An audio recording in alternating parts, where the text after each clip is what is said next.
Hello, everybody. So we are going to go over some of the core concepts of resume writing and how to best prepare for the meeting that you will have with me.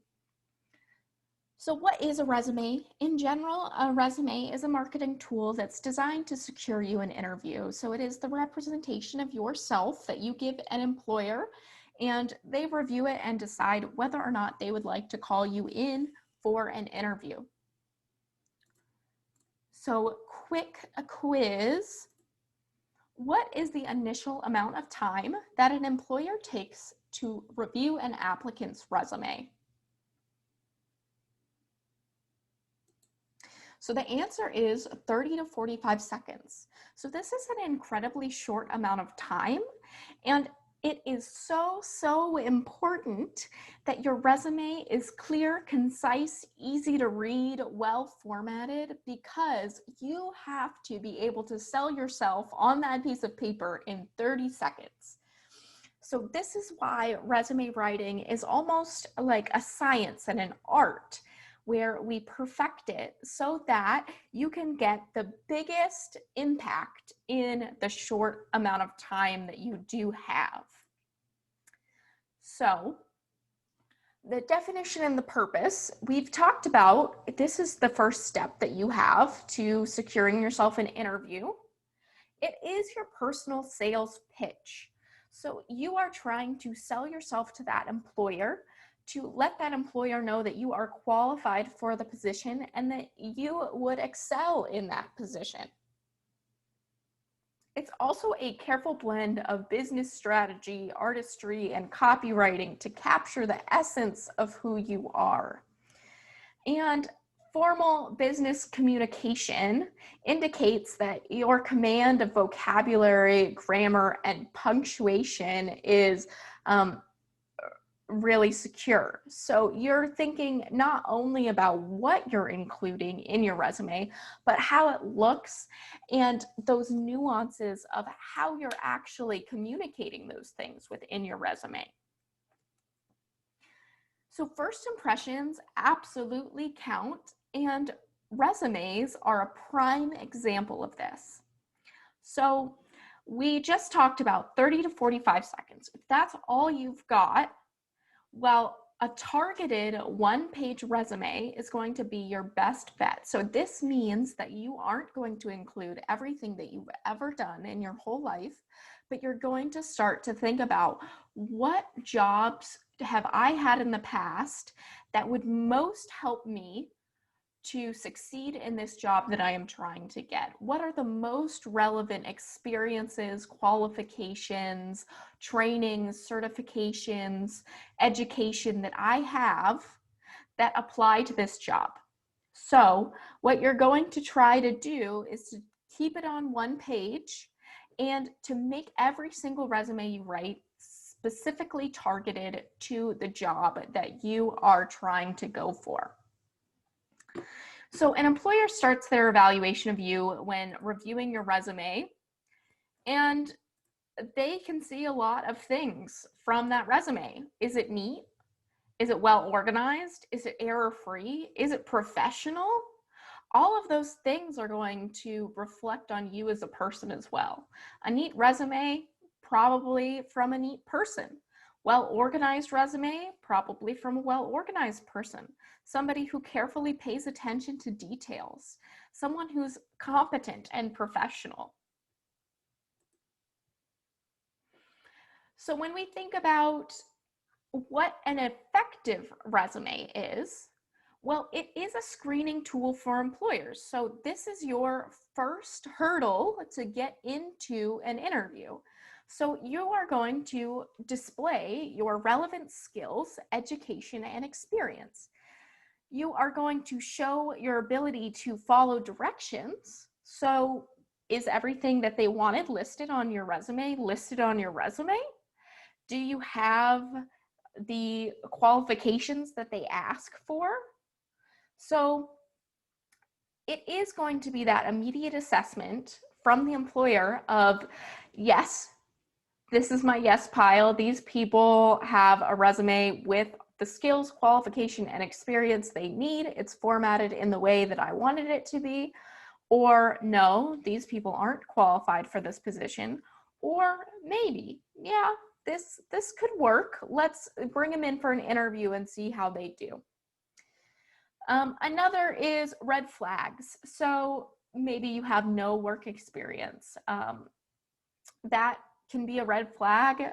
There are plenty of red flags that employers could see, maybe a very large gap in work experience, or work experience that's never lasted for a very long period of time. So these are things to think about. What do you think might be barriers for you? And we can work on ways to de-emphasize those points on your resume. So if you have a large gap in employment history, there's ways for us to work around that. So when you are getting ready to write your resume, there is some preparation that you need to do before you even begin on AKCIS, before you even begin to think about getting your resume out. The first of which is you really need to sit down and think about all of the different jobs that you've had, create an all-encompassing list. If you do not have a master list of everything you've ever done, you need to have a master list. You need to think about, what skills do I possess? What are my strengths? You don't want to sell yourself to an employer and not be truthful. So if your strength is not in computer skills, don't put that you are proficient in Microsoft and Excel and all of these computer programs. So you really do want to know yourself so that you can analyze your strengths and start to see, okay, what might set me apart from another candidate? What are the unique things that I bring to the table from my past and my experience and my skills that I should tell this employer about? Next is the position. So like we said before, every single resume needs to be geared towards the position that you are going for.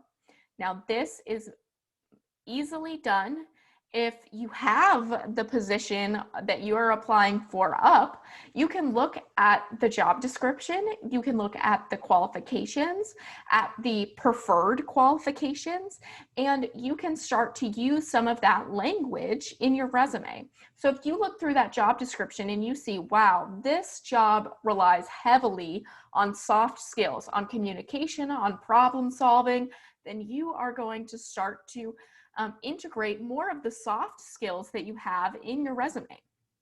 But if this position is very much about experience, qualifications, and those hard skills, then you're going to highlight, this is my training that I have in detail. This is the education that I received in detail.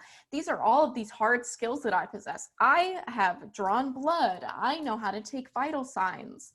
So ideally, what you're going to do is have a mixture of those soft skills and hard skills, but you're really going to target what that employer is looking for and what qualifications you meet that they are looking for. So, how can I target my resume to the company that I am applying for? Prepare that inventory of your skills, accomplishment, education, goals, and experience. This will help you in your interview process as well. The more that you think about and prepare for different questions that they ask you about things on your resume, then the better prepared and the more successful you're going to be at that interview. So these are the things that you want to look at, the necessary skills for that job, the desired qualifications. What are the duties of that job? What's the required education and work experience? What are the key values?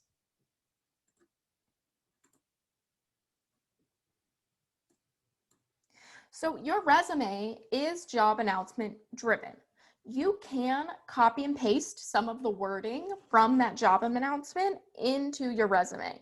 So if they use really specific language, you can integrate that language into your resume. Don't copy and paste the entire job announcement into your resume, but you can certainly look as though you've read that job announcement and you integrated that into your resume.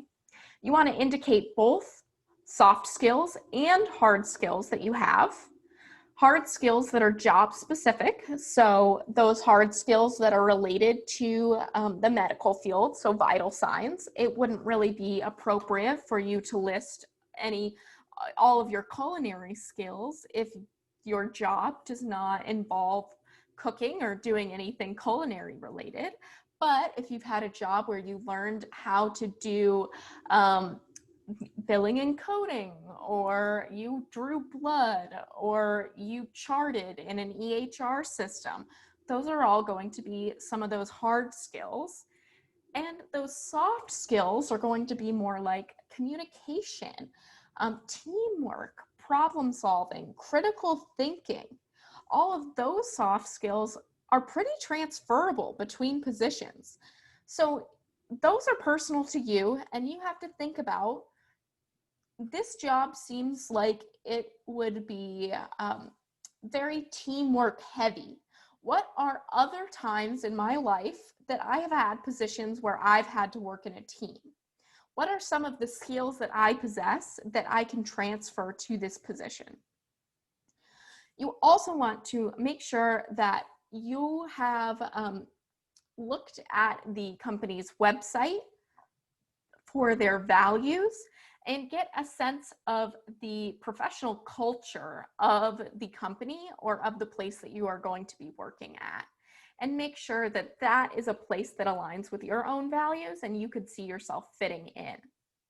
So the job title in the resume should be the job title in the job announcement. So this is in two places. One, in the objective statement, you're going to say, I would like to be a certified or seeking a position as a certified nursing assistant 1 at Alaska Assisted Living Home. That is going to be taken specifically off of that job announcement, that exact job title and the exact name of that company. You also want to include those job titles in your work history. So you want to make sure that if you are a CNA, you put that job title in your resume, or a patient care technician. So you want to try your best to incorporate the wording that is in the job announcement into your resume.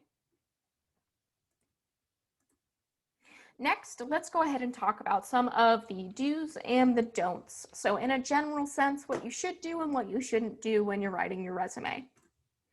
So the first is you should use those keywords or phrases from job postings. You should use action verbs. So you should say organized, transferred care between nurses. I organized files. Or you could say collaborated in a multicultural team. You see how those verbs that I use at the very beginning of the sentence, collaborated, organized, those are action verbs. So something that you do. You don't want to say, I filed paperwork. You take out that I and you just use the verb. You use those short, concise sentences, so collaborated within a multicultural team. Quantify when possible. Use numbers, time periods, and percentages. So as you can see, it doesn't really tell me much if I operated a cash register. Well, how much was in that cash register? Balanced $10,000 worth of receipts daily. That's an impressive, concise sentence to use. So we're going to try to quantify things, or say managed 20 employees, because that's going to give a clearer picture of what we actually did in that job when we supervised or when we ran a cash register. Going to keep that resume easy to read, keep it to one page, and It is okay to print it on normal paper. You don't have to go get fancy paper to print off your resume. Just regular old printer paper will work just fine. So some of these don'ts. Don't use pronouns like I, me, my. We leave out that personal pronoun in our resumes. Don't include your references in your resume. You can put the phrase references available upon request if you would like to. Next, don't use acronyms. So you can use acronyms, for example, CNA, if you are going for a CNA position, but it is best practice to take out all of those acronyms because maybe you run into somebody who doesn't know exactly what those acronyms mean. Next, don't clutter your resume with non-essential information. It is great if you love to ski, but that is not necessarily job specific unless you are a skiing CNA. So you want to keep anything that is not related to that specific job out of your resume. Don't make misinterpretations or misrepresentations. So if you're not a people person, don't expand eloquently about how much you love people and all the times you've worked with people in your life and how you have such great communication skills if that's not really a representation of yourself. Maybe you focus more on those hard skills that you have. So you really want to put yourself in the best light possible, but you don't want to get to a point where you're promising an employer something that you're not able to give because that's not really representative of who you are as a person. Don't include personal information like any family information, if you're married, if you have kids, nothing like that. So again, strictly essential information for the job at hand.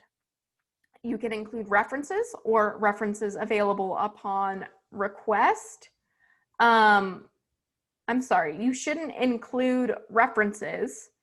Go ahead and put references available upon request, or you can have just a completely separate references page that you attach. Now, references are an interesting beast of itself because we don't want to automatically put our references on our resume unless our employer asks for that, or unless they say, please attach references with this resume. The default is that if they ask for a resume, you just give them a resume and you can put references available upon request at the end of your resume.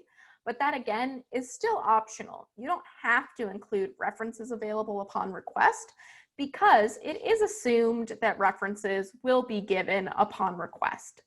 So if you are asked for references specifically, go ahead and provide them on a separate sheet of paper. Or if they are not asked for, then just include your resume with or without the statement references available upon request. Next, again, don't include any personal information. None of that is going to be helpful for your professional qualifications. And so we're going to try to not include anything like this in our resume. So there are a few different basic resume formats.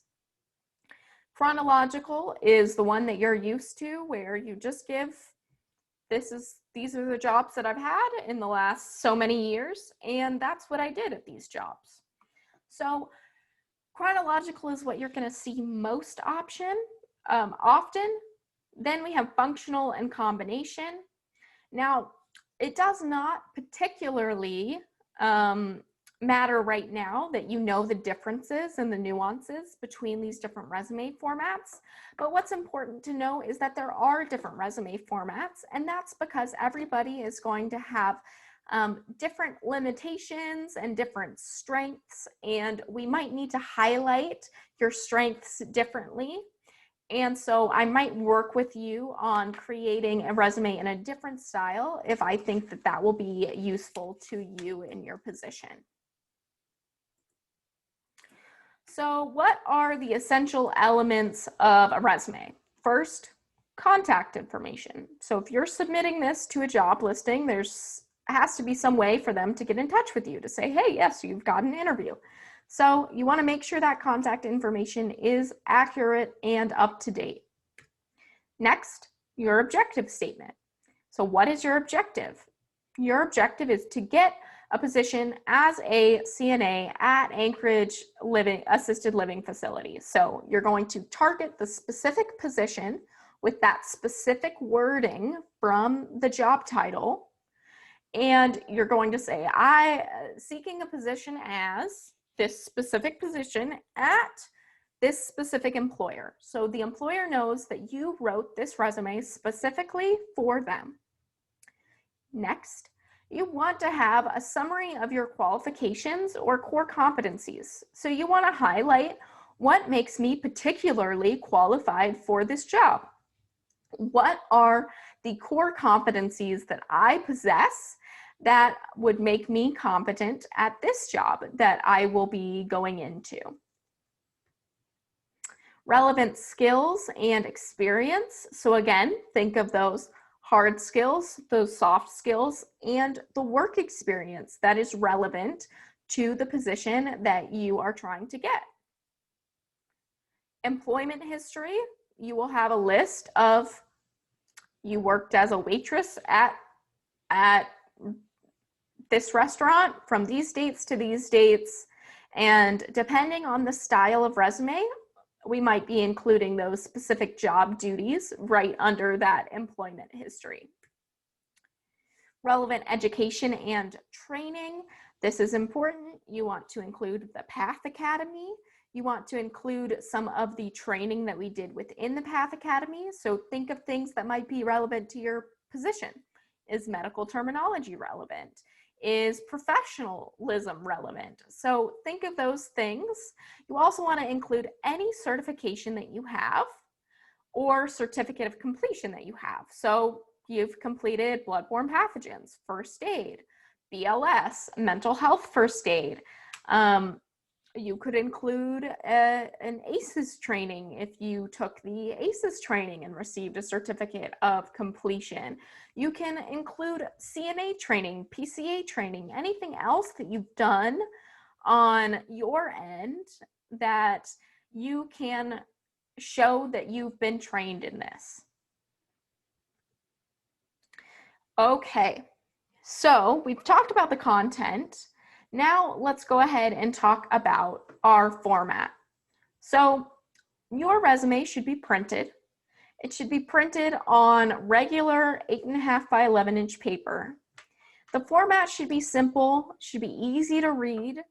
What helps that is to have uniform font type and font size. So you don't want every single line to be a different size and a different font.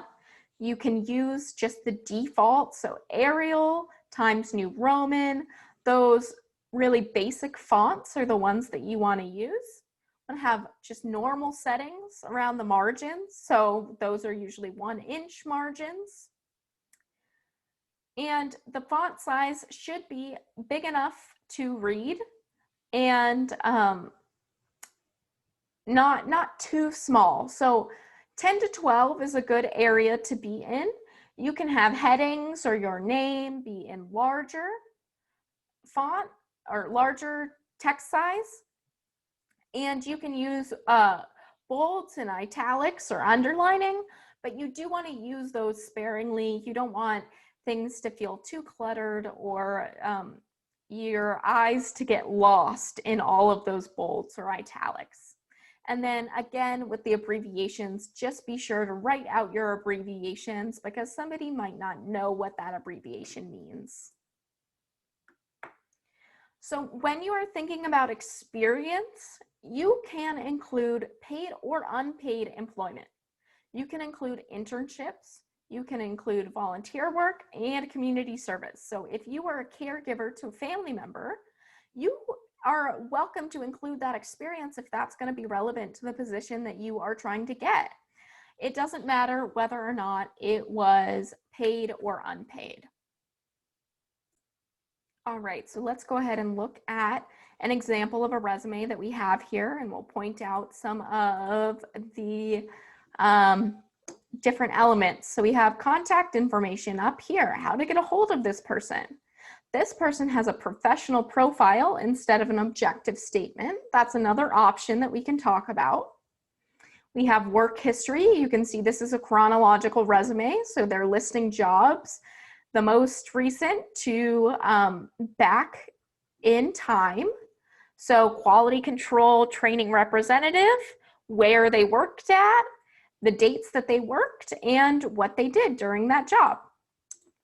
They have their education and that degree. You should also put your high school diploma or GED if you have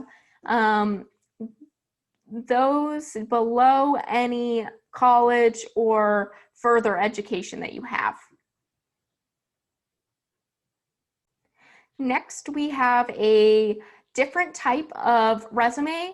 As you can see, not everybody's resume needs to be exactly the same. There are plenty of ways to write a good resume. So this is a different example of a combination and skills-based resume where we have contact information. We might have an objective statement. We could have summary of qualifications. So you can see here, skilled professional with over 5 years of customer service experience, managed a high volume workload, resolved an average of 100 calls per day. So this is this section where he's really selling himself to that employer. We can see some soft skills and hard skills being shown here. And then we have work experience. And in that work experience, we have broad categories of what has this person done.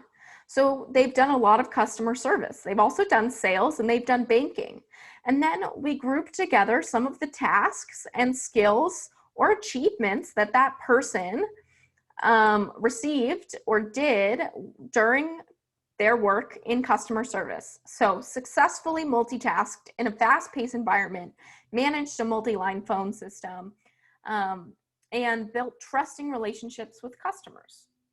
So that is certainly something that would translate pretty well into healthcare. So multitasking in a fast-paced environment, managing phone lines, difficult callers, building those trusting relationships. You can see here that if this person was going to try to get a job in healthcare, this would be a really good point to keep on their resume. This achievement that they've earned the highest customer satisfaction rating in 2016, that's great. All achievements are going to be a really meaningful thing to put on your resume when it can show how you went above and beyond or how you excelled in that position. So next, there's work history, and in this work history, you can see it's just the title, the company, where it was, and those dates. Education and training, similarly, what they got, where they got it, and when also is a good inclusion. And then volunteer experience. So you might put volunteer experience here. So I hope that this gives you an overview of how to go about starting your resume. The first thing that you're going to want to do is log into AKCIS and input all of your information. You can adapt a current resume that you have, but it is important to note that AKCIS and inputting your information into AKCIS is a requirement regardless of whether or not you have a resume right now. So I have a whole nother video on how exactly to log in and create a resume on AKCIS. All right, thanks guys, and I will see you soon.